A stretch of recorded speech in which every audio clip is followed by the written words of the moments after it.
A very beautiful morning to you guys. Welcome back to this segment. How is your weekend going? As usual, thank you for joining back to watch the video. You know what I'm here to do now? I'm here to give you guys updates relating to Nigerian Super Eagles and our players. And this is a weekend that we have, a lot of games that are going to be played, and a good number of them, of course. As usual, we expect our players to make appearances and impress for their club side. And one of these games actually that is filled with lots of expectation is the game in the Turkish Super Lig involving two of our brothers, Oseyi and Victor Osimhen. And that game is going down 6 p.m. later tonight. It's going to be interesting to see how this one turns out. Osimhen is definitely, almost certainly going to make an appearance for this game, except maybe there's a change in the dying minutes before the match. But with everything in place as it is, Osimhen should make an appearance. I don't think he's going to start the match, because of how important this match is for the team. He's obviously been training from the beginning of this week, preparing for this game, because of course this is like the biggest fixture for Galatasaray yet this season. And to show you how much of a magnitude this game has, it's a clash between the first and second placed clubs in the league right now. Galatasaray obviously occupying the first position with 15 points from 5 games. Fenerbahce 13 points from 5 games, occupying second position. So it's very important match for Galatasaray and also for Fenerbahce. And one thing that might also be a factor to strengthen this Galatasaray side is the fact that Osimhen has had a good number of days to rest before this game, because you remember he didn't play their last game against I think Guzampe. That game was actually played last week, but Osimhen didn't get any involvement because he was not registered on time to make appearance for that game.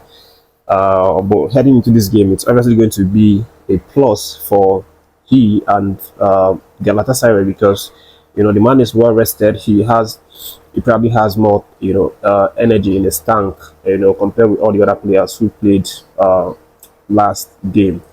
So we'll see what happens this evening. Remember, DSTV is now currently showing this game, so you can make sure to check in on their dedicated channel for this game. I talked about that on the community tab. Channel 218 is set to be the dedicated channel right now that DSTV are obviously going to be showing this game. So let's see how it goes. Of course, big rivalry also coming from the coach/player side, being that Mourinho is going to be the one in the dugout for Fenerbahce, and he has a history with Victor Osimhen, a very fiery, very complicated history, because they've always played at the opposite end of each other, and Osimhen has always been known to cause a lot of problems for Jose Mourinho. So we expect lots of chaos in this game. It's a match that I would not want to miss for anything. I'm sure you guys will also be looking forward to it. But let's move on, guys, and let me let you know that the FIFA ranking, that's the latest FIFA ranking, has now been published yesterday, and I wouldn't say it's looking good for Nigeria, because we are still remaining in the position that we were in the last two FIFA rankings. We are still currently in the 39th position globally, and also in Africa we still remain at our old position, which is the 6th placed team in Africa.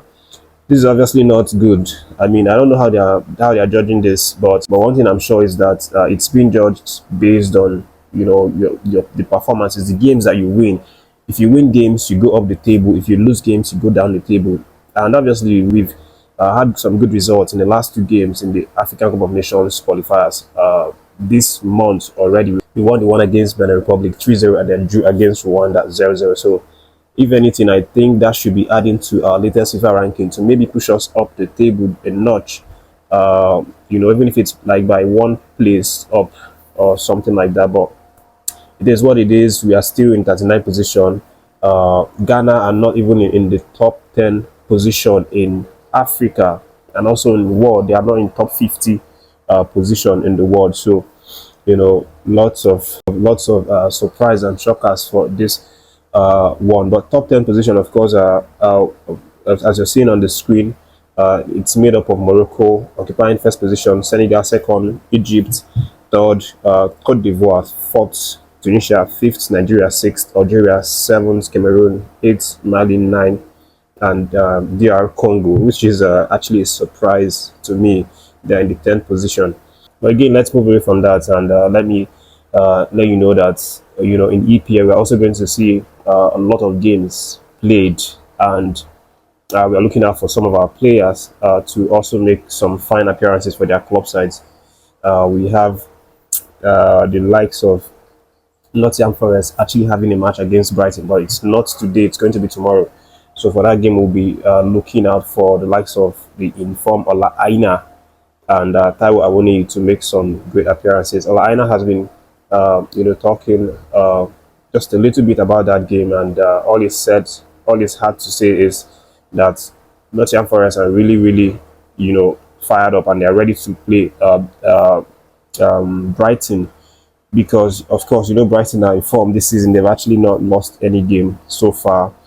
I think they are in the 6th position right now. So Nottingham Forest are also joined in terms of points with Brighton with 8 points apiece in 4 games.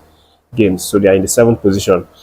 But this is definitely going to be a match that will be interesting to watch, especially the fact that Ola Aina is someone that is feeling himself right now. He's in form. He's had to play all their 4 games this season.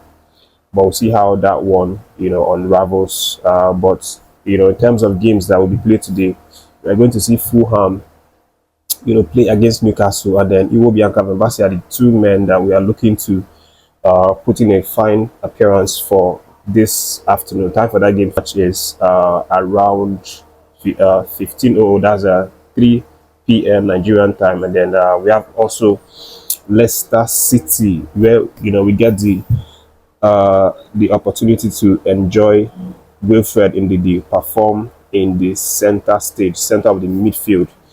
And also who else? Also, we have Southampton, who will be playing against Ipswich Town. So maybe we'll get to see Joe Taribo making an appearance for that game. He's not been very consistent in the EPL this season with Southampton, but their last game in the EFL Cup, I think, he played in that game and he had a strong performance. And the good thing is that they actually won that game. So it makes it even more likely that he's going to be given the nod to make an appearance for the EPL game against Ipswich today, considering the fact that the games that he had not played for Southampton this season in the EPL, they've not been able to win, because they lost their last 2 games in the EPL against Man U and then Brentford. So I'm sure the coach is going to want to bring in Joe Aribo, because he will help them win their last game. So he might want him to come in and replicate that winning mentality in this game against Ipswich. But we'll see what happens. Definitely an interesting and exciting week that we are going to see lots of games go down, and our Nigerian players perform. Don't forget to watch. Don't forget to catch these matches if you have the time. If your schedule allow you to do so. Thanks for watching. That's the video for this moment. Don't forget to like and share the video, subscribe to the channel, and stay tuned for more videos.